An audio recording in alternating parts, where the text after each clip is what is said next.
40 años. Historia de una época. Con Javier García Isaac.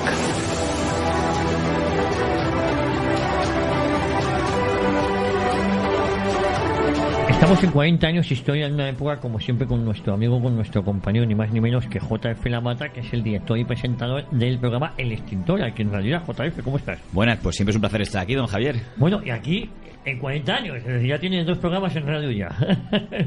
Oye, JF, llamamos 2 interesantísimos capítulos que me han enganchado, me han atrapado sobre la historia de Alianza Popular al Partido Popular. Ahora nos hemos quedado ya, Manuel Fraga ha vuelto en honor de multitudes. Yo recomiendo a nuestros oyentes, los que no hayan escuchado los 2 capítulos anteriores, que lo hagan, si les parece bien, para entender todavía más lo que es ahora el actual Partido Popular. Y ahora vamos de Aznar hasta lo que vivimos hoy, ¿no? Una de las cosas que comentábamos es que cualquier intento que se quisiera hacer de desligar no solo al régimen anterior, sino a la figura de don Manuel Fraga Iribarne de la historia del Partido Popular es imposible. O sea, si hay que decir, no, Fraga fundó Alianza Popular, pero luego es el Partido Popular. No, imposible, porque el Partido Popular también. O sea, aunque quisiéramos decir que la historia del Partido Popular nació en el año 89, es que también fue Manuel Fraga Iribarne quien fundó el Partido Popular.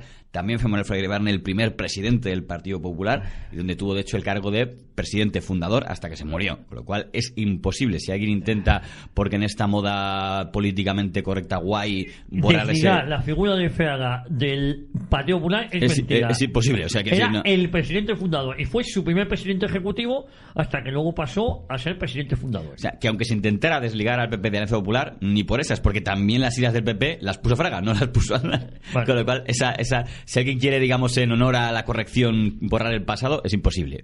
Que haga como los convergentes y cambie de nombre y cree otra cosa, pero el PP es obra y gracia de don Manuel, como le llamaban ellos, porque hay que decir que nunca nadie dijo Manolo en toda su vida, siempre fue don Manuel, por la autoridad que representaba para todos. José María Aznar, cuando llega en el año 90, recibe la presidencia del Partido Popular. Digamos que Manuel Fraga termina no se os puede dejar solos y le pone a él de presidente del Partido Popular, ya la sucesión correcta, tras una etapa, digamos, de conspiraciones, peleas internas, y le encarga una misión que Aznar acepta, y hay que decir que lleva con relativo éxito, que es un poco, y esto igual alguien se asusta un poco por la comparación que podría hacer, una desideologización. Si se quiere, esto ya digo, a lo mejor alguien se ofende, pero ¿usted se acuerda cuando se crea el Movimiento Nacional? El Movimiento Nacional oficialmente se suponía que era la unión de todos los grupos políticos que estaban en el bando, digamos, de la derecha durante la Guerra Civil. En la práctica era una desideologización, porque en el fondo, aunque quedó en la historia como el grupo falangista, ahí estaba todo el mundo, estaba falangistas, monárquicos, tradicionalistas. Luego se fueron separando, pero inicialmente la excusa del momento era juntemos a todos, y aquí que no se habla de política. Uniformidad, estamos de acuerdo todos en que hay que unirse frente al enemigo para consolidar el triunfo nacional en la Guerra Civil. Por tanto, no hablen de política. O sea, no estamos aquí para discutir el modelo de Estado, el modelo de sucesión. Cuando ya me muera ya se vuelve a hablar de eso, ¿no? Pues, salvando las distancias, y perdón si alguien se ofende, cuando se crea el Partido Popular hay un poco de esa idea. Es decir, aquí vamos a acabar de discutir quién es democristiano, quién es conservador, quién es liberal, quién tiene una visión, digamos, más posibilista de cara a pactar con los nacionalistas, quién dice con el nacionalismo ni agua. No se habla. Fuera, aquí Partido Popular. ¿Qué somos? Partido Popular. Eso es. No se admiten ya ni familia, ni historia, ni nada. Es un partido monolítico. Y si alguien quiere hablar de un tema peliagudo, ¿qué opinamos del divorcio? No habla. Cuando le autorizaremos nosotros a hablar. A que hable, vale. Que es, digamos, el triunfo del pragmatismo. Es decir, aquí el objetivo del Partido Popular no es defender un ideario, es ganar las elecciones. Nos habíamos quedado en eso. A partir de ahora ya es el triunfo del pragmatismo. El Partido Popular anterior, o mejor dicho, Alianza Popular, había entrado en algún detalle ideológico, ¿no? Había nacido con unos valores muy claros, lo que se llamaba, digamos, el franquismo sociológico, es decir, defendamos la democracia sin renunciar al pasado, también con una parte del ideario del humanismo cristiano, estaba con el grupo de conservadores europeos. El Partido Popular va a prescindir de todo eso. Hay una frase muy buena de un dirigente del Partido Popular de aquella época, que creo que ya falleció, Félix Pastor Ridruejo, que luego repitió Mancha en alguna ocasión, que es no queremos ganarnos el cielo, queremos ganar las elecciones. Cuando les preguntaban por qué no se posicionaban de una manera clara, en el año 93 que hay una modificación de una historia del aborto y tal, y ya el Partido Popular ahí no hace ninguna defensa encendida a la vida, como si había hecho don Manuel en el año 86, y es ahí cuando se acuña eso de nuestro objetivo no es ganarnos el cielo, es ganar las elecciones. es un poco una broma, pero que refleja muy bien la mentalidad. El Partido Popular, por dónde iban los tiros. Y a lo mejor vamos a ser un poco duros pero justos, a lo mejor hacía falta, o sea, a lo mejor para ganar elecciones tienes que renunciar a cosas. Bueno, les fue bien aquello, ¿no? Inicialmente se encuentran con un primer problema que, por cierto, ha estado muy unido a toda la historia del Partido Popular, que es la corrupción. Quiero decir, cuando llega Aznar a la presidencia del Partido Popular, por cierto, se carga todas las vicepresidencias. Aznar no quiere número 2. Él, cuando llega, se encuentra que Fraga le ha dejado 8 vicepresidentes. 8 vicepresidentes. Desde afuera, boom. En el Congreso del 90 se lo fumiga. Digo, aquí no hay vicepresidentes. La figura desaparece y nunca ha vuelto. ¿Aznar es presidente en qué año? En el 90. En el mismo 90. Y de la fundación. El 89 se refunda el PP con Fraga de presidente. Con Fraga de presidente. Está un año de presidente ejecutivo, ¿no? En las elecciones generales del 89, que creo recordar que son en octubre, noviembre, por allá hay unas generales en las que Aznar ya es el candidato, pero sin ningún cargo. Es vicepresidente del PP, pero candidato a la presidencia. No gana. Es más, Felipe saca su tercera mayoría absoluta. Pero bueno, sube un pelín, creo que sube un escaño. Gana en Madrid y tal. Pero por lo que sea, Fraga se queda satisfecho porque dice, bueno, de este me puedo fiar, es una persona de orden, tal, sacar las locuras. Y además, Fraga le ha pasado otra cosa, que es que le han nombrado presidente de Galicia por mayoría aplastante. Ha arrasado, se ha comido con patatas a González Laxe, al extránfuga Barreiro lo ha fumigado del mapa porque no ha sacado ni un acta para él, con lo cual ya tiene una ocupación, ya está entretenido por allí. Y fue la primera elección que hay que decirlo, gana Fraga, que hasta el momento lo había intentado en multitud de ocasiones, pero en una elección no había ganado nunca. Digamos que borró su estigma de perdedor. Jorge Stringer, con la mala uva que le caracteriza, decía, tras fracasar políticamente en su deseo de ser presidente del gobierno, tuvo que conformarse con ser Lendakari de Galicia. Fue lo que sucedió a Stringer, por el término de que Fraga, que había sido muy antiautonomías en la primera etapa, acabó siendo máximo defensor de autonomías. Si este fuera un programa de Don Manuel, podríamos hablar efectivamente de la defensa de la política lingüística galleguista que hizo, que podría no coincidir mucho con la defensa de la lengua común que hacía la Alianza Popular en los años 80. Es cierto que hay que decir en favor de la política lingüística de Fraga, que nunca lo vinculó con el independentismo. Obvio, Fraga no iba a volverse independentista, pero es verdad que alguien diría, oye, al final, si quitamos el tema de que no está unido al concepto separatista, no hay una gran diferencia entre la inversión lingüística catalana y la inversión lingüística gallega. Pero bueno. Pero claro, el problema es que Fraga se le vinculaba y él no renunciaba a haber sido ministro de Franco, pero los que han sucedido, como los Núñez Feijóo, han seguido con esa misma política y encima desligándose, con lo cual lo que ha quedado es un compadreo con el independentismo. Cosa que a lo mejor en Fraga no se le veía. Claro, es el tema de hay que llamar a Coruña o La Coruña, pues dejamos a Coruña, tal. Pues bueno, ni Fraga ni Paco Vázquez, porque ahí se metían esas cosas. La Coruña, que siendo socialista se llevaba muy bien con Fraga y era leal a España. Es decir, que eran otros políticos también, ¿no? Probablemente porque la sociedad gallega en aquel momento no estaba por la labor. Yo creo que ahora tampoco, pero es verdad que cuando estás bombardeándole sistemáticamente, probablemente la sociedad gallega ahora sí tenga un concepto mucho más suyo del idioma gallego y menos suyo el idioma castellano, ¿no? Que es la parte que, dentro que insisto, en absoluto me parece comparable, porque mi gran crítica a la inversión lingüística no es a que exista, sino a que sea vinculado con digamos, un rechazo al castellano. O sea, yo creo que la mayor parte de la sociedad española hubiera entendido una inversión lingüística en el sentido de que una TV3 que defendiera el catalán. Lo que pasa es que se ha vinculado como herramienta para distanciarte de España, como ahí está ese idioma extranjero, el tuyo. Eso es. Pero el caso es que como Fraga queda al margen, pues Aznar tiene manos libres. Se trae a un asturiano que es Paco Álvarez Cascos, que lleva siendo el hombre fuerte de la Alianza Popular en Asturias desde el minuto 1, aunque no era presidente del PP en Asturias, siempre mandó él. De hecho, intentó seguir mandando él hasta que prácticamente dejó de mandar y entonces creó su propio partido. Y le pone Yo colaboré mucho en colaboré con él a nivel profesional, ¿no? Sí, en el partido... En Foro. Foro Asturias. Bueno, en verdad era Foro de Ciudadanos. Los malos decían que era Foro era Francisco Álvarez Cascos, porque coincidía con sus iniciales. Había un político que fue alcalde de Oviedo con un genio equiparable al de Cascos, cuyo nombre, Gabino de Lorenzo, pues el nombre, que se decía que fuck hacía la broma de que fuck sonaba como un verbo en inglés, pues para meterse con Cascos. Entonces, la relación entre Cascos y Gabino de Lorenzo tiene mucho que ver con la fuerza personal de cada uno y, como dirían, tal para cual, ¿no? Pues son los dos mastodontes. Sí. El caso es que Cascos fue el general secretario, como le apodaron, y se encuentran con un problema, que es que el primer tesorero del Partido Popular, Rosendo Naseiro, le pillan con un escándalo nada más llegar, muy complejo y del que, digamos, no siempre se informa muy bien si nos fiamos en lo que se probó, que no fue exactamente lo que se dice. Hoy, con todo lo que ha pasado en el Partido Popular, se puede decir, hombre, mira, el origen del caso de la financiación irregular del PP. En aquel momento, ¿quién era Rosendo Naseiro? Rosendo Naseiro es un tesorero. El Congreso del PP se celebra a principios de año, en enero del año 90. En febrero detienen a Rosendo Naseiro. ¿Por qué le detienen? Porque ha habido una investigación de un caso de narcotráfico, agente valenciana, y entonces le han pinchado el teléfono a un tío llamado Palop, y a Palop le pillan hablando con gente de que es muy amiguito de gente del PP y que tiene acuerdos con ellos y que tal, y podía darse a entender que podía haber un caso que estuviera recibiendo dinero el Partido Popular para a cambio pues dar algún tipo de adjudicación en Valencia. No sé por qué parece que siempre le toca a Valencia estas cosas. Sí. Entre las personas que salen grabadas aparece, por ejemplo, un jovencísimo Eduardo Zaplana, que venía de la UCD. Le han atribuido decir la frase "estoy en política para forrarme". No lo dijo él, eso lo dijo Palop, pero en una conversación con Zaplana donde no parece que él lo reprochara. Creo que Zaplana dice algo así: bueno, igual que ha trincado Juan Guerra, a ver si nos toca algo a nosotros.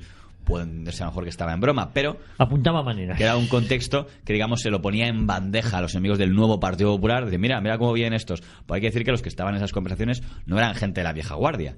Ni siquiera Naseiro era del todo vieja guardia, porque la vieja guardia era Álvaro Lapuerta. Y llevaba relativamente poco como tesorero del PP. Pero bueno, es verdad que Aznar no se había puesto. Eran de esa etapa del 89-90 ese equipo que había entrado. Y entonces Aznar hace algo que es muy interesante por comparar con lo que luego ha hecho el PP de Rajoy, que es que encarga un informe interno, una auditoría interna. Es decir, nosotros, antes de que la justicia investigue, ¿hoy qué diría el Partido Popular?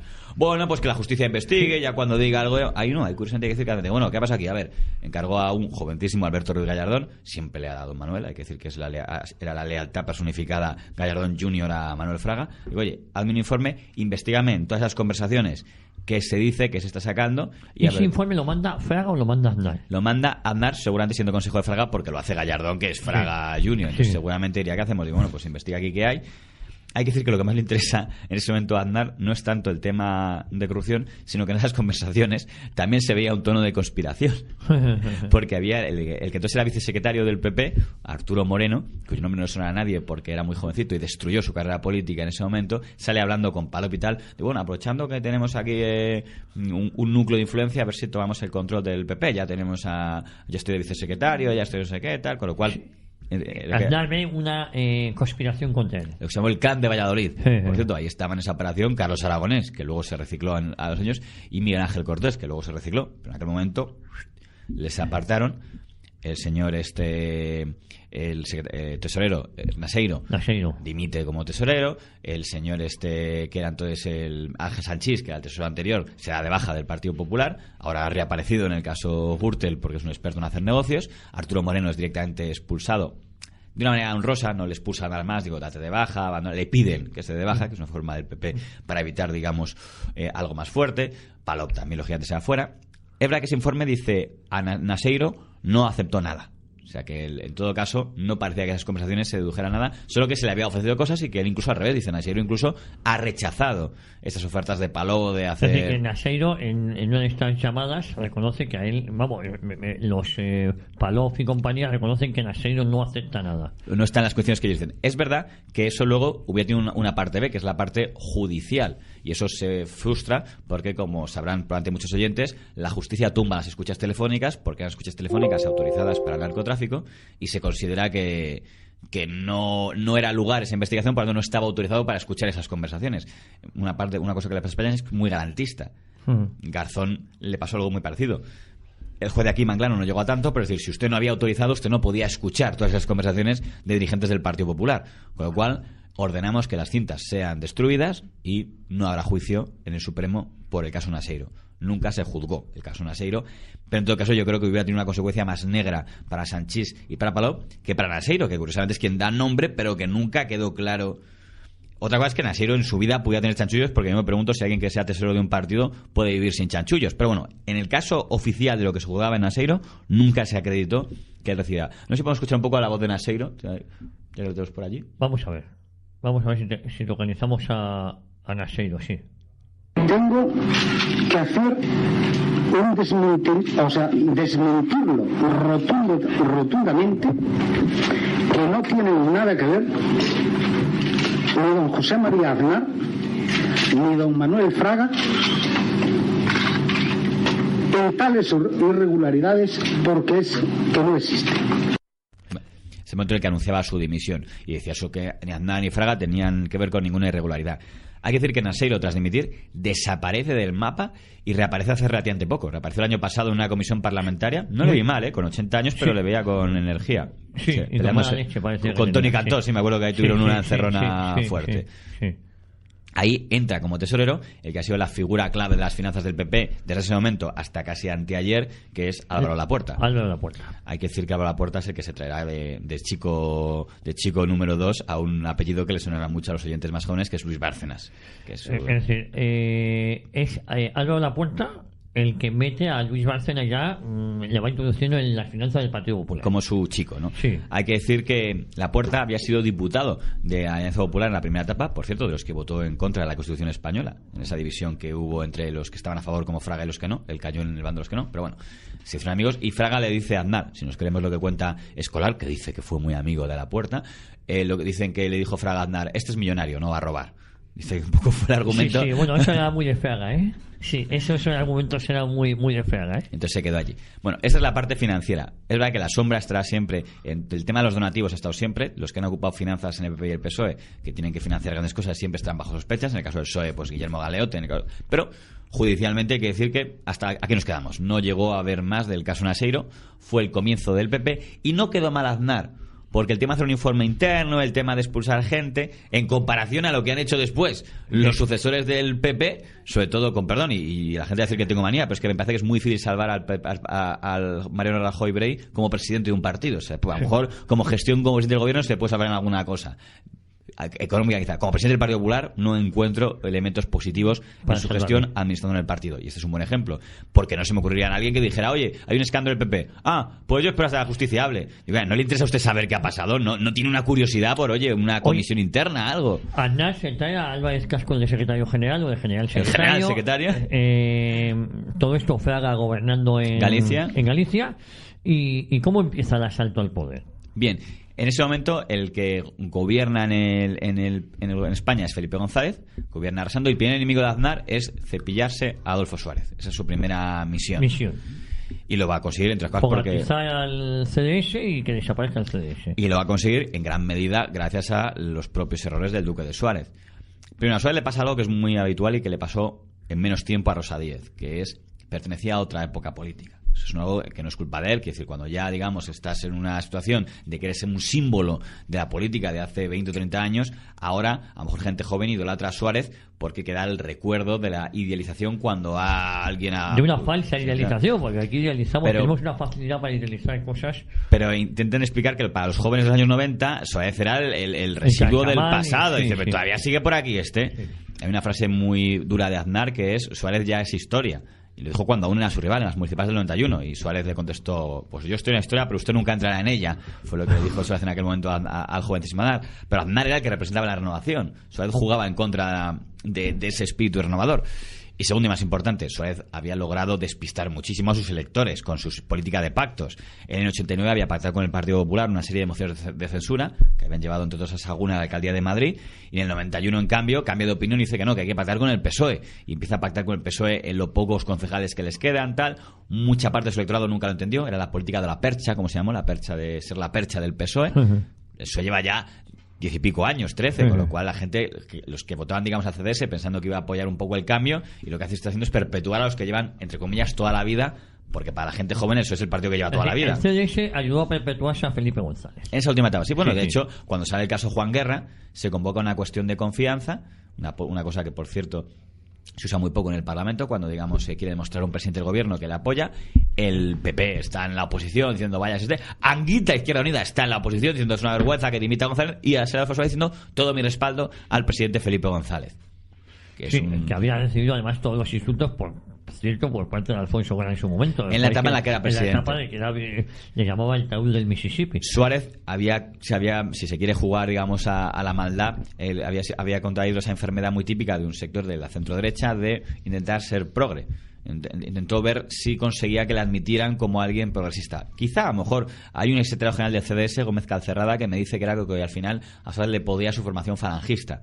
Y el fascismo tenía esa parte socialistoide, y él todavía tenía esa parte de, bueno, pues entonces sindicalista. Cuando se puso una huelga general del 14D, en ese momento lo apoya el PP, está en contra de la huelga. Suárez aparece apoyando la huelga del 14 de dice, no, yo estoy con la huelga y tal, con los sindicatos, con comisiones y con UGT. Él intentó un poco encontrar un hueco. Sí. Le podría haber funcionado. Si le hubiera funcionado, a lo mejor estaría diciendo yo, oye, qué habilidad política de Suárez que consiguió encontrar un nicho. No le funcionó. El voto que le esperaba venir de centro izquierda nunca votó a Suárez, y sí consiguió que el voto del centro derecha, lo que le tenía, se fue todo al Partido Popular. Entonces fue el primer triunfo de Aznar, cargarse a Suárez. Él lo dice en las elecciones generales del 93, las que él, cuando le preguntan qué le parecen, las que pierde el Partido Popular, y es un duro golpe para el Partido Popular, pero él dice a Aznar, yo estoy muy satisfecho porque hemos acabado con el CDS. Hemos hecho desaparecer al CDS y hemos absorbido todo el voto centrista. Era cierto. Yo entiendo que a los que son muy fans del CDS, yo fui muy fan del CDS en un momento, y digan, qué malo Aznar. Oiga, esta es la realidad del mercado de los votos. Si Suárez no ha conseguido retener a su electorado, y su electorado ha visto más futuro votando al PP y al jovencísimo Aznar que al veterano Suárez, pues es problema de Suárez por no haber sabido renovarse. Tampoco fue capaz de diseñar una sucesión bien hecha. O sea, la sucesión del CDS fue un desastre. No voy a entrar aquí en ello, pero fue lo que pasó en el CDS desde el 91 al 93 fue cómo destruir un partido desde dentro. O sea, me perdonen Rafael Calvo Ortega, Raúl Morodo, que venía de la izquierda e intentó liderar el PSOE, Teixido, que ahora creo que se volvió luego un nacionalista en Convergencia y ahora creo que está en la lista de Manuel Valls. O sea, hay un grupo de gente, de personas que hicieron un manual de cómo destruir un partido que era tercera fuerza política, ¿eh? CDS llegó a tener 20 escaños. 20 escaños llegó a tener el CDS. Sí, en el ¿Y en la selección del 93? Cero. Y en Madrid había tenido 8 concejales y en el 91, 0. O sea, fue borrado del mapa. De hecho, oye, puede ser que el relativismo del Partido Popular, que habíamos dicho que oficialmente empieza en el año 89, para que nos entendamos, claro, con la incorporación de esto importante del CDS, ya ese relativismo se llevó a su máximo exponente, ¿no? Claro, porque la estrategia de Aznar es... hay un miedo que siempre ha habido en la derecha, ahora digamos se ha plasmado cuando hacemos esta entrevista, que es el fenómeno UCD. UCD teóricamente era la fórmula perfecta para haber sido un PRI mexicano, ¿no? Esa frase de Araiza, para ganar muchas veces porque había un grupo de gente muy notable, pero al final la política lo mató, porque cuando llegaron temas polémicos, como puede ser el divorcio, la OTAN, tal, salieron las diferencias, y como Suárez, perdón, y de verdad que, aunque la gente no se lo crea, admiro mucho a Suárez, pero estamos haciendo un perfil crítico. Suárez no era un líder de un partido, vamos a mantener, eso está a la par con Rajoy por distintos motivos. No fue capaz de mantener unidad y al final cada uno tiró por su lado y aquello reventó. Pues siempre eso ha existido en el centro derecha, ese miedo de cuidado, no volvamos a eso. Entonces, Aznar tenía 2 trucos. Uno, principio de autoridad. Por estatutos voy a hacer un partido presidencialista. Eso lo había empezado a hacer ya Fraga en el 89, que da unos estatutos muy presidencialistas, y Aznar lo incrementa todavía más.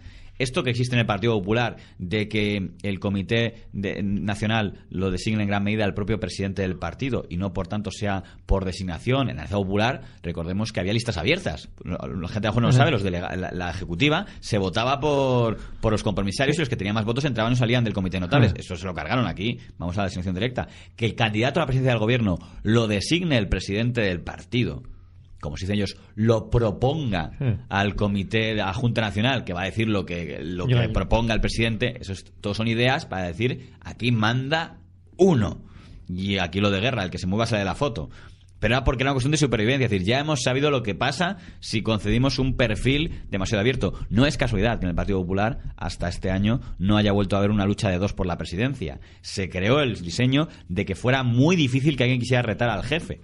Porque, con perdón, aunque a los periodistas nos encanten las primarias, para la forma de funcionar de la derecha de este país, eso es es un desastre.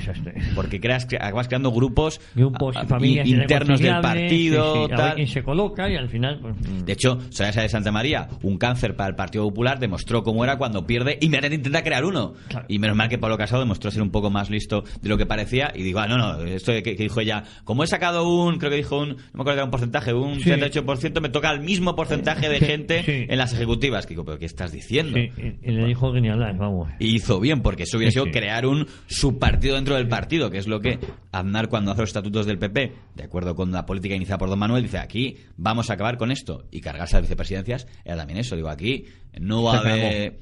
Y a mi sucesor lo designaré yo. No lo va a designar un proceso de primarias, lo va a designar el presidente, lo va a proponer, por usar su jerga, al comité cuando lo considere oportuno y cuando me dé la gana, no ahora ni tal. No va a haber un número 2 ni nada. Cuando yo me dé la gana, ya designaré quién es mi número 2.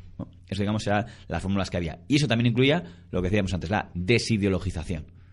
Nadie va a hablar aquí ni de con quién vamos a pactar, ni de nuestra posición sobre ningún tema. Y aparece una figura que es muy importante al lado de Aznar, que es... Antes he dicho que Soraya era un cáncer, con Pedro Arriola es discutible, pero es una figura que entra en ese momento. Entra Pedro Arriola. Pedro Arriola lo mete José María Aznar. Pedro Arriola, que no está afiliado al Partido Popular, es un señor que es un sociólogo, que venía de trabajar para la patronal, para la COE, como sociólogo, haciendo encuestas, haciendo cosas demoscópicas. Es un antiguo militante comunista, pero que se ha metido a sociología. Y el marido de una conocida dirigente popular, ¿no? Que en ese momento, Celia Villalobos no era muy conocida. De hecho, es uno de los primeros consejos de Pedro Arriola. Le dice a Aznar, mira, la imagen de la mujer en el Partido Popular no puede ser Isabel Tocino. Que es un poco ofensivo para la pobre Isabel Tocino. Isabel Tocino era como Gallardón, pero en mujer para Fraga. Era una de las cosas que llevaba toda la vida a nuevas generaciones de PP, muy jovencita. Manuel Fraga llegó a plantearse si podía ser ella la candidata en el 89. Al final decidió escoger a Aznar porque le convencieron. Dicen las más lenguas que Trillo, Lucas y esta gente, pues don Manuel tiene que ser esto, mi querido amigo, voy a rectificar, porque dicen que Fraga era muy voluble si sabías cómo tocarle, y le hicieron por Aznar. Pero bueno, Tocino seguía por allí la pobre, y decían que como era muy humanista cristiana, muy tal, que no encajaba con el moderno, el yo moderno. Pero ahora dice, no, necesitamos gente moderna. Celia Villalobos, por ejemplo. No porque sea mi mujer, sino porque es sindicalista, tiene chapita de comisiones obreras, dice que está a favor de, pues eso, está a favor del aborto, está a favor del tal, cosas guays. Vamos a ser un poco gente guay en nuestras filas. Entra otra persona por allí, por ejemplo, que es Rafa Hernando. Rafa Hernando, ahora defendido como el tío más ultra tal, Rafa Hernando era un tío que presumía en el año 90 de que había tomado drogas, de yo he tomado porros y tal, que eso era una transgresión para los tradicionalistas del Partido Popular. En ese momento Rafael Hernando era otro guay, otro progre guay y tal, de yo tengo amigos gays, tal. Meten a Hernando, a Villalobos y a Arriola. Claro, y Arriola, ese es muy importante, porque Arriola entra como jefe de, digamos, director personal de José María Aznar, aunque pagado por el partido, y va a estar como director de la política de sociología del gabinete del Partido Popular hasta su jubilación con Rajoy en la Moncloa. O sea, hasta el año 2018, Arriola no hay quien le mueva de allí. Y aunque no estaba afiliado al Partido Popular, es una autoridad muy importante. Sí, Arriola está desde el 93 hasta el 2000. No, antes, desde el 90. Desde el 90 hasta el 2018. Y es una voz muy importante en el Partido Popular. Él dirá, oiga, yo soy un empleado, a mí me contratan. Bueno, pero su poder excedía mucho lo que era un simple... Por ejemplo, cuando Aznar negocia con ETA, luego hablaremos de eso, manda a Arriola. Fíjese usted el nivel de confianza que debía tener Aznar en Arriola para que le mandara a él a negociar con ETA, ¿no? Arriola, ¿qué es lo que dice? Dice, miren, vamos a hacer un conteo de diputados y de escaños. Unas cosas muy importantes es, necesitamos más escaños por Cataluña, que es una cosa muy importante. Digo, si no, nunca vamos a tener más que el PSOE, porque el PSOE, con sumarlos de Cataluña y sumarlos de Andalucía, ya eso es casi mayoría parlamentaria siempre, con lo cual necesitamos más por aquí. Bueno, hace un conteo y entra una palabra muy importante para entender el PP de Aznar, el centrismo. Por cierto, en aquella época el PSOE hacía discursos que nos pueden sonar un poco ahora. Vamos a escuchar lo que decía Guerra de aquel PP de Aznar en el año 93. Vamos a ver. En sus filas, en su público, tiene un sector de extrema derecha, que es bueno que esté dentro de la Constitución, pero que no deja de ser de extrema derecha. Así que yo creo que les costará situarse centrados ni centristas. Ellos representan la derecha, y por cierto, la derecha probablemente peor que hay en Europa. Ha sido siempre así en la historia española y siguen siendo la peor derecha que hay en Europa. En algo tenía razón, ellos habían hecho desaparecer toda alternativa, entonces ese espectro ideológico o ese votante lo ocupaban, aunque luego las acciones que hacían se alejaban muy mucho de los postulados que podemos conocer como de extrema derecha. Claro. Yo, para que nos entendamos en un lenguaje coloquial. Me hace gracia que Alfonso Guerra usa un lenguaje que hoy podríamos oír dedicado a otros partidos, porque la estrategia de etiquetar, digamos, como siempre, extrema derecha, eso no ha cambiado. Eso siempre ha estado ahí presente. Sí. Como bien dice, vamos a ver en concepto de mercado. El argumento de Arriola es el mercado de lo que llaman ellos la extrema derecha, lo tenemos seguro. Lo va a votar siempre. Con lo cual es absurdo que hagamos ningún discurso en esa dirección, porque eso nos va a votar siempre. Con lo cual tenemos que ganarnos el otro. Y entonces llega su teoría del centrismo. ¿Qué es el centrismo? ¿Hacer un partido en medio de dos bloques? No, porque es uno de los bloques. Con lo cual, ¿qué quiere decir centrismo? ¿Entre quiénes? ¿Quién estaba a la derecha del PP? Nadie. El centrismo es un eufemismo de decir Pujol mola. Básicamente en eso se resume todo el centrismo. Es que reconocer que quien va a poner el sello de que somos humanos y tenemos derecho a gobernar este país es Pujol, el nacionalismo catalán. La política centrista es el cortejo con los nacionalistas catalanes. Hay que admitir que esta política en algunos aspectos le funcionó bien, pero bueno, en ese momento es la gran apuesta. romper la imagen de que el Partido Popular es el partido de la unidad de España indivisible, y al revés, no, al revés, somos el partido de la España plural. Y si conseguimos una foto de Pujol abrazando a Aznar, ¡guau! Eso, vamos, mira, ya, esto es nuestra carta de presentación para decir, miren qué guay somos, qué civilizados somos, que los nacionalistas, a quienes nosotros hemos concedido, no se sabe por qué, el don de decir que estos son los que autentifican que somos ya gente apta, ya no somos franquistas, ya miren, ¿cómo ser franquista? Si me abrazo con Pujol, si me abrazo con Arzallus. Arzallus, la gente joven, era el presidente del Partido Nacionalista Vasco en aquella etapa. Y era la apuesta de Arriola. Y es, digamos, un poco el trabajo que se hace entonces. En el año 93, el Partido Popular pierde las elecciones por sorpresa. Digo por sorpresa porque ya habían salido algunos escándalos de corrupción muy importantes, como era el caso Filesa, financiación ilegal del Partido Popular. Por cierto, hasta que llegó el caso Gürtel, la primera vez que un partido es condenado por crear una red societaria para recibir donativos ilegales sin que se detecte, Filesa no deja de ser una simple sociedad que recibía donativos de bancos y de tal. Y la gente dice, oye, ¿por qué el BBV da dinero o el Banco Central da dinero a Filesa? Pues porque era para el PSOE. Era una forma encubierta de dar donativos al PSOE. Se demuestra y hay una condena. Eso ya salió en el año 93. Y aún así, González vuelve a ganar.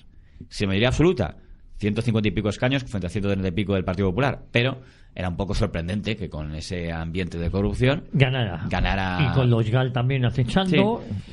Y entonces es cuando se pone en marcha lo que podríamos llamar la trama mediática. Lo podemos resumir en la palabra de Aznar del 94, el famoso váyase. No sé si lo podemos escuchar, el váyase de Aznar del 94. País.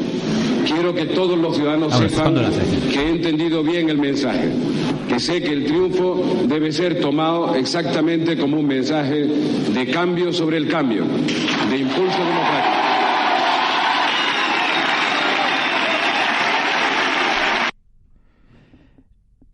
En las actuales circunstancias no le queda más que una salida honorable: presentar su renuncia al rey y aconsejarle respecto a qué miembro de su partido reúne las mejores condiciones para sustituirlo. Váyase, señor González, no le queda ninguna otra salida honorable, porque usted es el principal y primer responsable de la situación económica, porque usted es el principal y primer responsable de los casos de corrupción y del clima general de corrupción en España. Esto era un debate del Estado de la Nación, donde dijo la frase que le había escrito Miguel Ángel Rodríguez, más famosa del váyase, señor González. Hay que decir que esta operación fracasó. ¿Qué quiero decir? Porque la operación de desgaste de Felipe González tenía un objetivo muy claro, que era que Felipe González no se presentara a las siguientes elecciones, que él se retirara del liderazgo. Eso es lo que buscaba esto. ¿En qué existe esta operación? La operación era que, como parece ser que asumimos en un concepto derrotista, nunca vamos a poder ganar a Felipe González, porque es una máquina de ganar elecciones, y porque ha conectado con mucha gente española que a lo mejor ni es socialista, es lo que se llamó del felipismo, pues no hay manera de ganarle. Como había muchos escándalos, porque ya a partir del 93 empieza a saltar todo, ya empieza a reventar el caso Roldán, la fuga de un director de la Guardia Civil nombrado por Felipe González que se fuga tras haber pillado de los fondos reservados, la directora del BOE, Carmen Salanueva, que también le pillan haciendo trapicheos con cuadros y con el papel del tema. Bueno, en Navarra, Aura Alburo, empieza a ser una cosa generalizada. El Banco de España, con Mariano Rubio. Y aún así, en las encuestas, Felipe González sigue siendo el político más popular de España. Aznar no caía bien, no sé por qué. La gente le caía genial Felipe González. Decía, bueno, sí, habrá hecho cosas feas a su partido, pero es que es Felipe, es nuestro Felipe. Y entonces se diseña una operación en la que tiene muchísimo que ver Pedro J. Ramírez, también tiene algo que ver Menos Mereda, Luis María Alsón, también tiene algo que ver Julio Anguita, líder de Izquierda Unida. Hay que crear tal ambiente insoportable que Felipe diga, mira, me voy. De hecho, Aznar no está diciendo váyase y convoque elecciones, el lenguaje de hoy en día. Hoy un político que dice siempre convoque elecciones. Aquí no, ¿qué está diciendo Aznar? Váyase, ponga a otro socialista y que termine la legislatura. El PP no pedía que hubiera elecciones en el 96. Está dispuesto a esperar a cuando acaba la legislatura, que era en el 97, un año después. Lo que decía es, váyase usted, su persona, González, a quien creo que no voy a poder ganar, que es lo que no decían. Por eso cuando Pedro J dice, lo conseguimos, no conseguisteis lo que queréis, porque vuestro plan tenía un objetivo muy claro. Felipe dimisión, decían las portadas del Mundo y del ABC y hasta Umbral, y eso fracasó. Felipe no dimitió. Lo único que sirve es que al final, cuando el tema GAL, sobre todo, cuando ya procesan a Barrio Nuevo y ya tal, pues ya dice, pues yo, mira, no puedo seguir pactando con estos, voy a ver me paso los que parece que van a gobernar ahora, le retiro el apoyo en los presupuestos. Claro, hay que recordar que este Felipe González gobernaba con el apoyo de... En esa última legislatura, claro, este último año ya era insostenible, si no me equivoco. Sí. Luego pasa una cosa muy interesante que se cuenta un poco. En el 95 hay unas autonómicas en Cataluña y es Pujol el que pierde la mayoría absoluta. Y Pujol es reelegido presidente de Cataluña en el año 95 con los votos del PP catalán. ¿Que ya lo gobernaba Vidal Quadras? No, claro, esa es la operación curiosa, que es el sapo que se tuvo que tragar Vidal Quadras.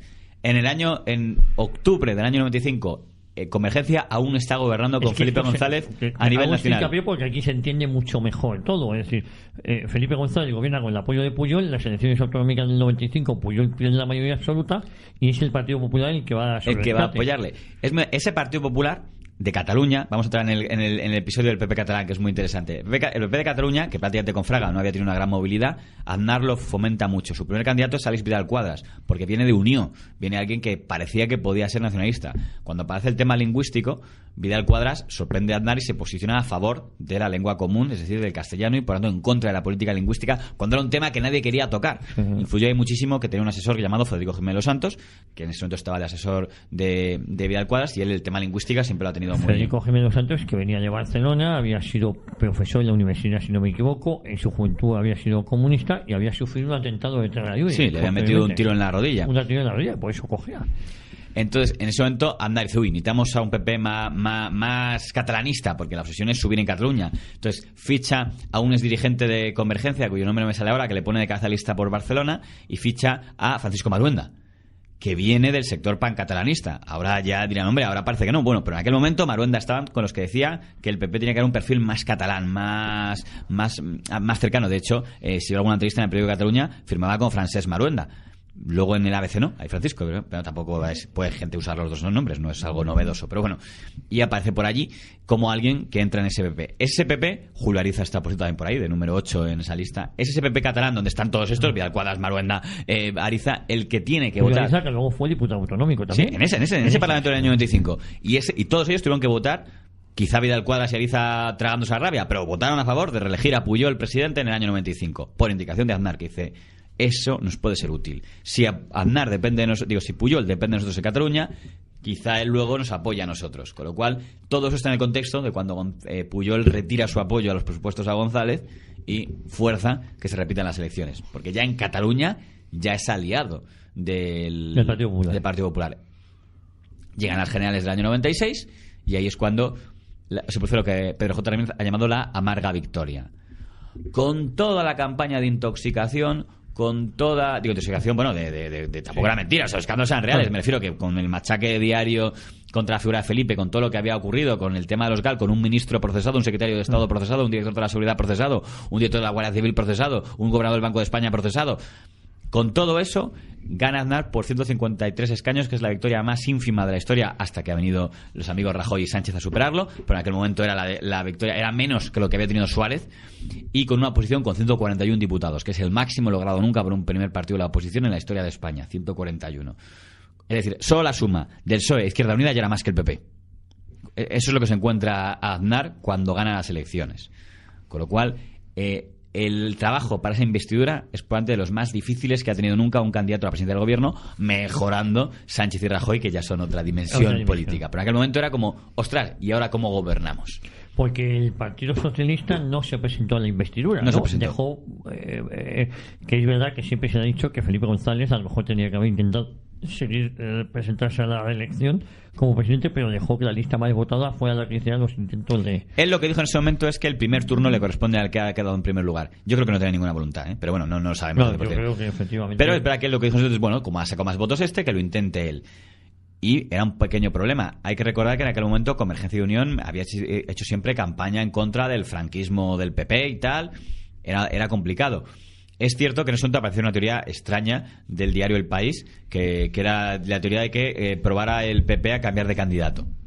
Dice, a lo mejor, si intenta otro candidato, le hace entre corchetes a Alberto Ruiz Gallardón, igual consigue el PP un acuerdo más fácilmente con los nacionalistas catalanes. No sé qué voluntad real había de eso, pero eso yo creo que le perjudicó a la larga mucho a Gallardón. Gallardón quedó ya siempre con la historia de conspirador, porque digamos que cuando alguien te hace un elogio así, o te distancias muy rápidamente de él, o puede parecer que tú estás detrás de esa operación y que Gallardón estaba intentando quedar como... Lo que pasa es que años después, con la ayuda que Gallardón o la mano que le echó al grupo Prisa, ¿no? Y lo condescendiente que se fue, claro, igual guardaba alguna relación, Gallardón siempre intentó llevarse muy bien con Grupo Prisa y con un grupo que no le funcionó porque murió al poco tiempo, que era el Grupo 16. Intentó siempre caer muy bien a los dos sectores, digamos, pseudo-progresistas, dentro que oficialmente independientes, y a ver si le apoyaban un poco. Siendo que yo conozco a Gallardón, es un tío muy conservador, porque Hombre, en tema, por ejemplo, es verdad que, por ejemplo, depende en qué tema. El tema de la vida, por ejemplo, él siempre ha tenido un ideario como el de su padre, fiel. En el tema, en cambio, del LGTB, ahí le cuesta mucho sentirse muy Villalobos. Eso es chupiguay también. Tú puedes ser muy conservador y eso es muy chupiguay, conocer a algunos amigos gays, tal, y eso entraba dentro del perfil de Gallardón y sigue entrando. El caso es que consiguieron el famoso Pacto del Majestic, que es lo más importante en el gran salto de Aznar. Por cierto, Pujol puso como entre sus condiciones que había que cepillarse al que estaba en el PP de Cataluña. Al que le había apoyado. Sí. Como sabía que le había apoyado, fue una regañadientes. Digo, oye, quítame a este Vidal Cuadras que ha criticado la inmersión lingüística y tal. Y Aznar dice, venga, vale, ¿quién quieres? Los Fernández Díaz, esto que son... Bueno, venga, los Fernández Díaz, que han sido siempre... luego han salido súper españolistas, pero en aquel momento, insisto, eran los que defendían que el papel del PP catalán era ser bisagra de Convergencia y Unión. Sí.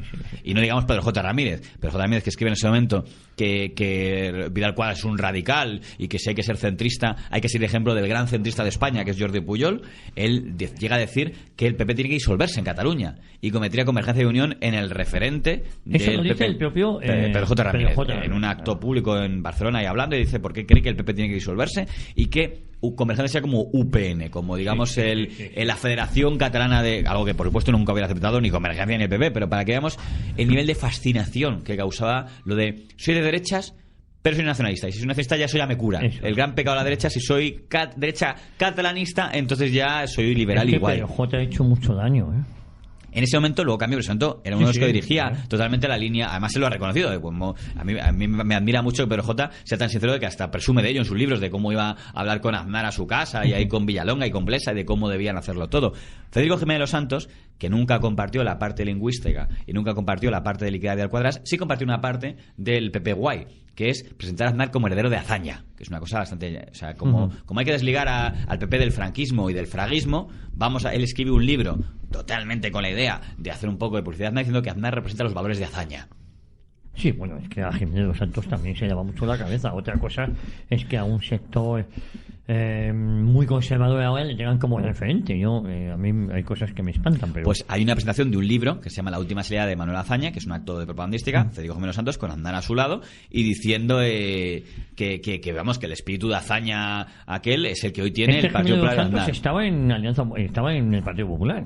Era, digamos, de ese equipo, digamos, de periodistas asesores. Igual que estaba Arriola, igual que estaba Maruenda. Maruenda estaba concretamente con Fernández Díaz y Jiménez Santos estaba primero con Vidal Cuadras y luego directamente con Aznar. Y a Vidal Cuadras le mandan con un sueldo millonario a Europa, para que no se queje, para que no haga ruido. Y dicen, venga, pues a Europa y a... Hay que decir que ahí Julio Ariza y algún otro como Juanjo Ezcorbe no aceptan y ya se van enfadados. Pues, Juanjo Ezcorbe militó conmigo en Juntas Españolas.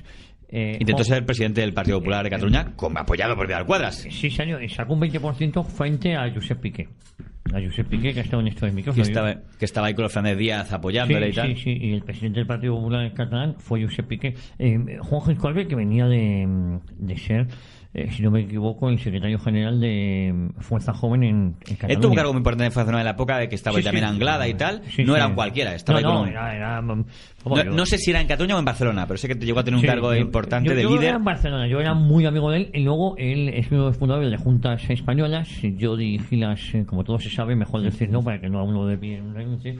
Yo dirigí las juventudes de Juntas Españolas, ¿no? Y estábamos en el comité ejecutivo, que estaba Jorge Cutillas, que ahora es vicepresidente de Vox en Madrid, estaba Juanjo Ezcorbe, estaba Jaime Alonso, que era el que es portavoz de la Fundación Francisco Franco, y era el secretario general de Fuerza Nacional del Trabajo. Y yo era el más jovencito de todos aquellos, sí. Un día merecería la pena que habláramos de la historia de estos partidos, que además siempre me ha sorprendido que para ser, digamos, la cantidad, el nivel de peleas que han tenido entre ellos. Digo, eso yo sí que es. Lo que dice famoso de éramos pocos y parió la abuela. Y lo pones dentro de 50 años. Pero no, es una broma eso. Y en Juntas Españolas estaba Juanjo Ezcorbe, que es muy amigo mío, sigue siendo muy amigo mío. Pero con él se fue del Partido Popular en ese momento. Él se va. Y hay que decir que Piqué era, vamos, la fórmula Arriola perfecta. Un excomunista, pancatalanista y del PP. Vamos, tenemos todo lo que podíamos pedir en la fórmula mágica del el politiquismo chupiguay. Él deja Juntas Españolas y se va al Partido Popular. Yo entiendo que la situación en Cataluña es distinta y él siempre me lo ha explicado así. Cuando él sale, porque él estaba ayudando a Vidal Cuadras, él sigue dando la pelea.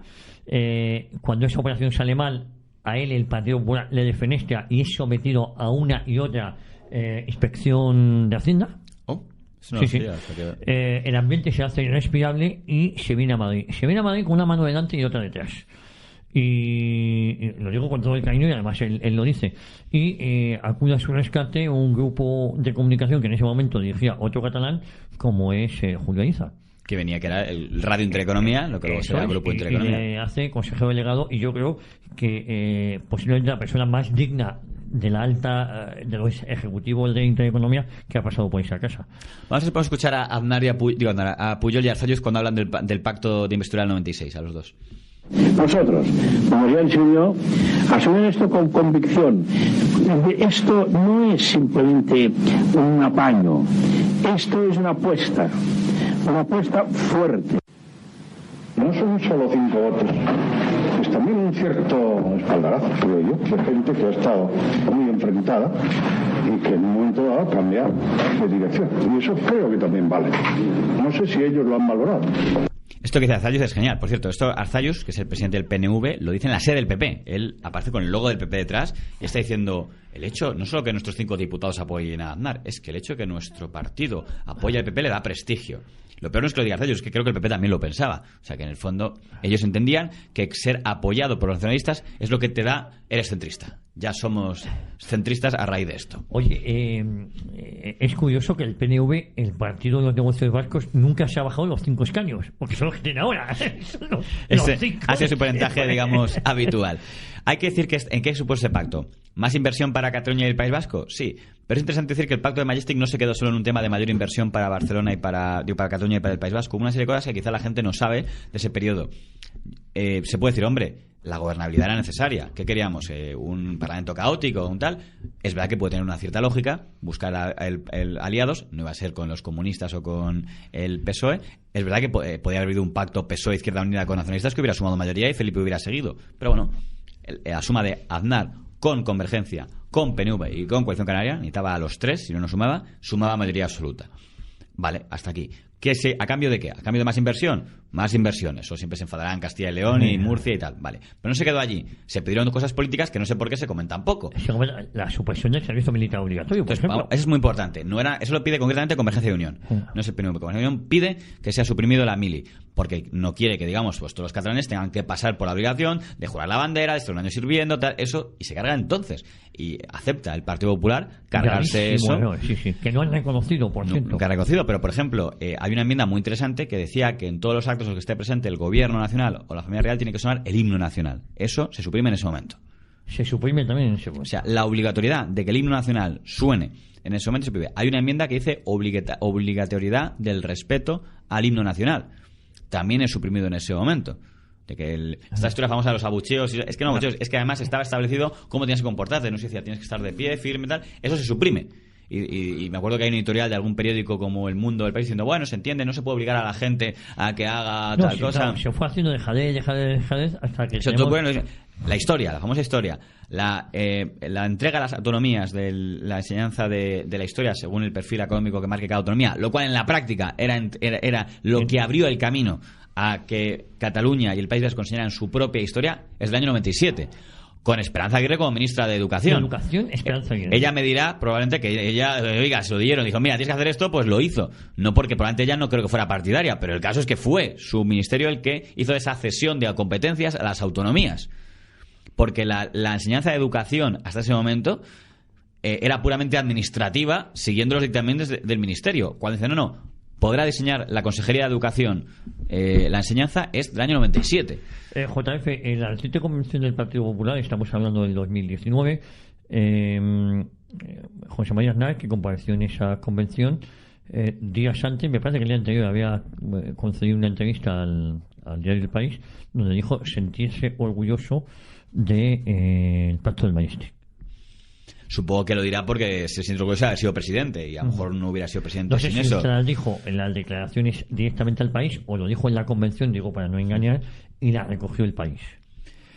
Ya digo, es el triunfo, mira, eso es lo que corona lo que hemos titulado esto, es el triunfo del pragmatismo. Del pragmatismo. Que si el objetivo es gobernar y lo otro, pues ya para qué. Hay que decir que hay dos personas que dimiten de la Junta Nacional en ese momento, que son Fernando Suárez, que seguía siendo afiliado del Partido Popular, y José Ramón Calero, Juan Ramón Calero, que monta el padre al que yo he conocido mucho y él sigue inactivo. Rompen en el Partido Popular en el año 96 porque están en contra del Pacto de Majestic y de ellos. El punto además que más molesta es ese en concreto, de la cesión de competencias a las autonomías por el apartado de la educación. Es ahí cuando dicen esto es incompatible, se van, y creo que es un recuadro enano en la prensa porque nadie quiere darle cancha a ese tema.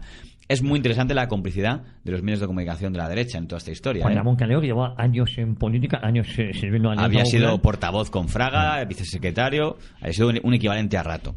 En ese momento, el pragmatismo mediático es brutal. Y se llevó es decir, en este momento lo importante es que esto gobierne. Por tanto, pues sí, no nos gusta, pero ¿qué más da? Hay que tragárselo, ya está, no airemos.